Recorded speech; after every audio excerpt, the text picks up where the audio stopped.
Kad patiesībā mēs uzņēmumā katrs staigājam cauriem spainīšiem.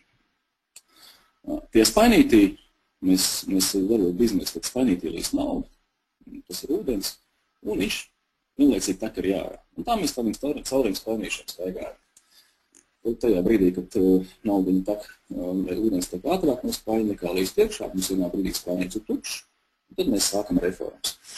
Faktiski es gribēju parunāt par vienu no šiem caurumiem, par vienu no caurumiem, kur aiztur šis ūdens, šī uzņēmuma nauda, tātad tās ir apmācības. Divos vārdos par sevi, Andris Balods, kā jau Latvijā laikam vairums cilvēku, 10 gadus nestrādā tirzniecībā, no 4. gada, tā vai savādāk, vairāk vai mazāk esmu bijis arī konsultants dažādos vadības sistēmu uzlabošanas jautājumos.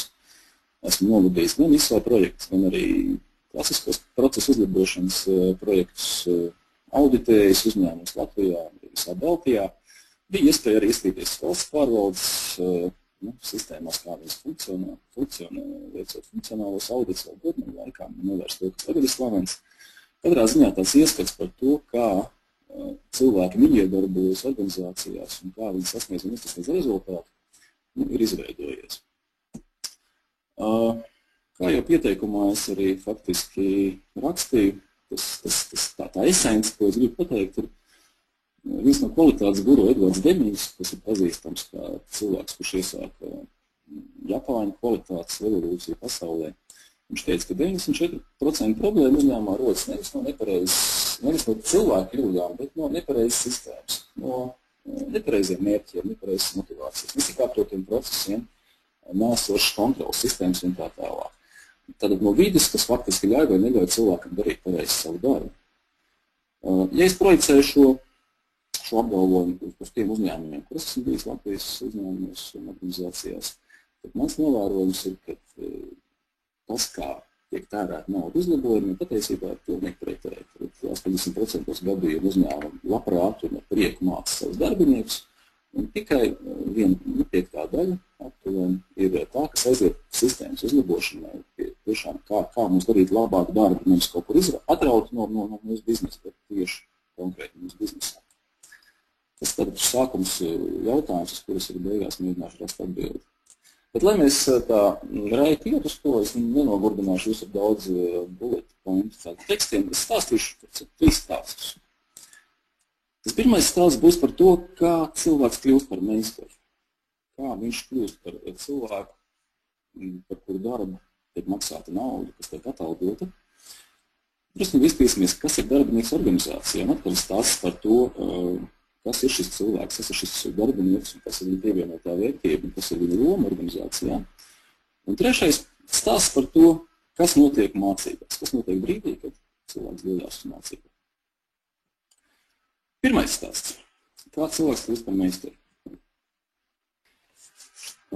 Apmēram gadus 4 atpakaļ man bija iespēja būt kvalitātes asociācijas rīkotajā konferencē, un tur viens no semināriem bija, ko vadīja tāds diezgan slavens arī kvalitātes gurus Koji Shiba, kas mums par izredzētajiem 30 cilvēkiem mācīja, kā risināt problēmas un kā uzlabot sistēmas.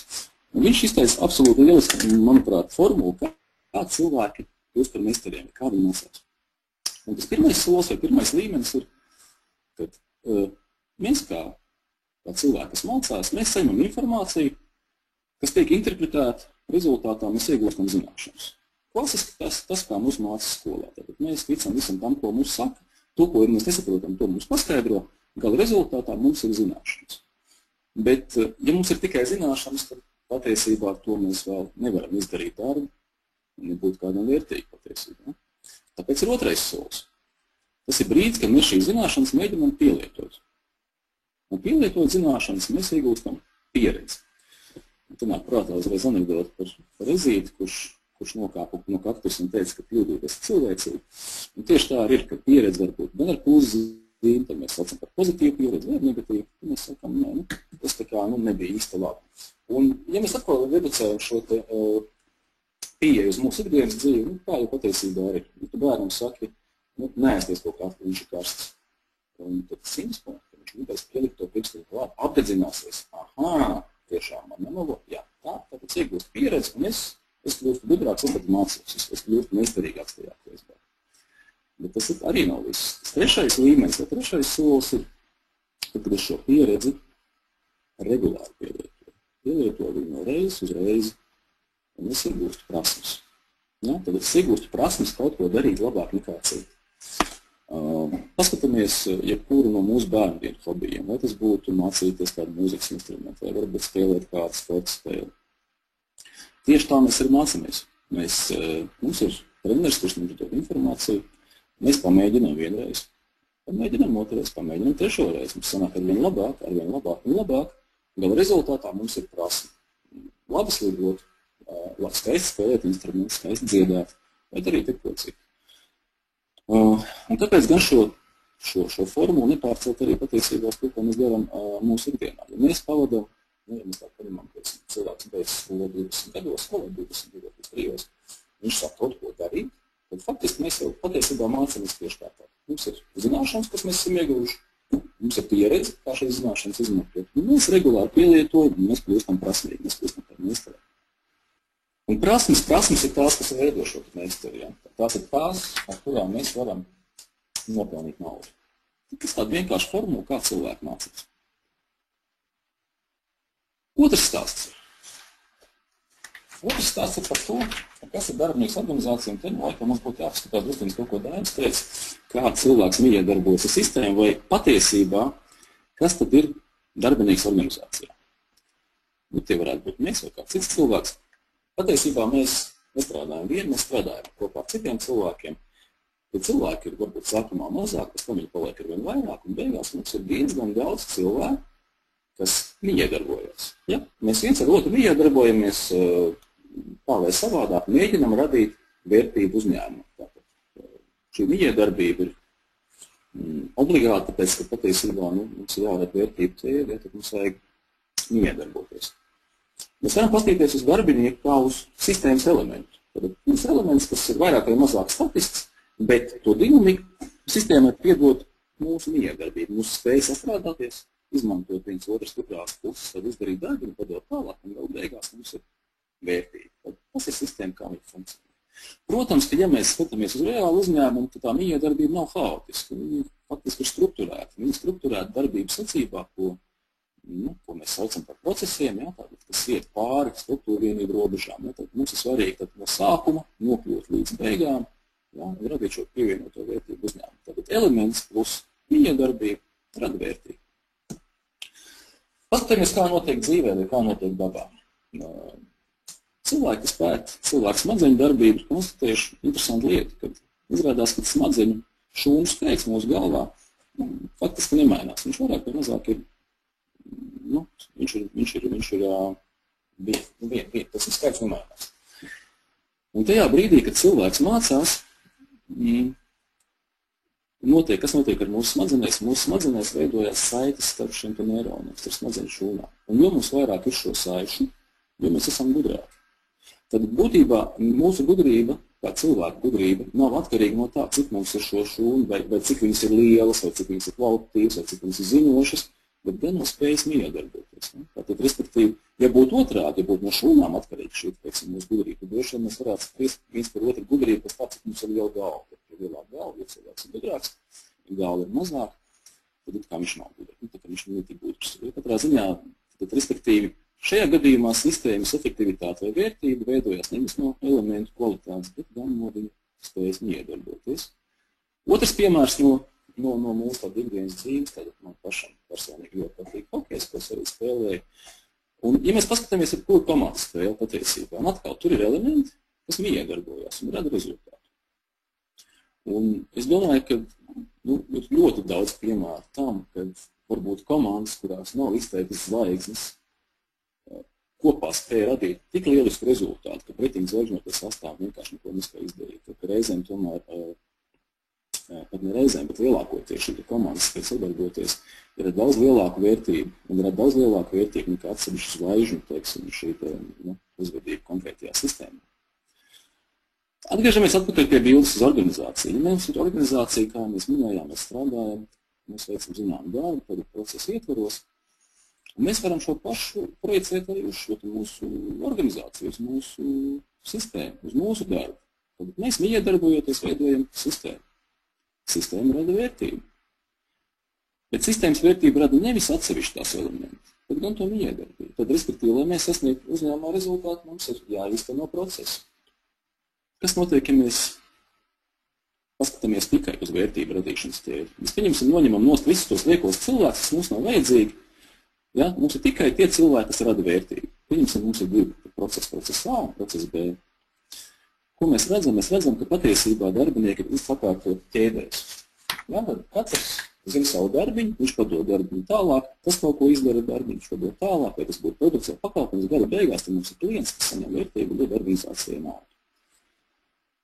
Un mēs zinām, ka no fizikas ir tā, ka ķēde ir tik stipra, cik stiprs ir tās vājākais posms, nevis stiprākais, bet vājākais. Tad, ja mums kaut kur pa vidu ir vājš posms, tad elements, kurš nespēja izpildīt uzdoto funkciju, tad gala rezultātā, lai cik labi būtu nākamie darītāji, tā vērtība, ko sistēma rada, tad ir zemāk. Ja? Iespēja klients saņem neatbilstošu produktu vai pakalpojumu, ir gana liels. Un atkal, ja mēs secinām, ja mēs skatāmies šādā veidā, mēs secinām šo situāciju, tad uzņēmumi, organizācijas, kurās mēs strādājam, tāpat kā jebkura cita sistēma ap mums, attīstās pilnveidojot miedarbības. Tad elementiem mēs uzlabojot sistēmas elementus izolēt viens no otru. Ja mēs uzlabojam kaut kādus cilvēkus vai uzlabojam viņu kompetenci šajās ķēdēs iekšā, tad patiesībā neuzlabojot sistēmu, kādā viņi kopā iedarbojās, šāda rīcība nepalielina uzņēmumu radīto vērtību. Ja? Tad būtībā es mēģinu savu šo, teiksim, stāstu nonākt pie šīs ziņas, un kāpēc es tā domāju, mēģinu ar argumentēt. Tas bija stāsts par to, kas ir darbinieks organizācija. Trešais stāsts. Stāsts numur 3 vai stāsts par to, kas notiek mācībās. Vecs gramofons. Šie bildi ir ne tāpēc, ka man patīk veci mūzika vai man patīk tas, kā dizains izskatās, un tas izskatās tiešām lieliski. Bet šī mana analoģija par sajūtu, ka, zināt, ka griežās vecas plātas, tad ļoti bieži viņas pārlec par ceļu perspektīvu. Un jums ir sajūta, ka, es jau to esmu dzirdējis. Tad dziesma sākās, un atkal sākās, un atkal sākās. Tas stāsts ir par to, ka arī manā pieredzē es esmu bijis diezgan daudzās mācībās un ticis mācīts.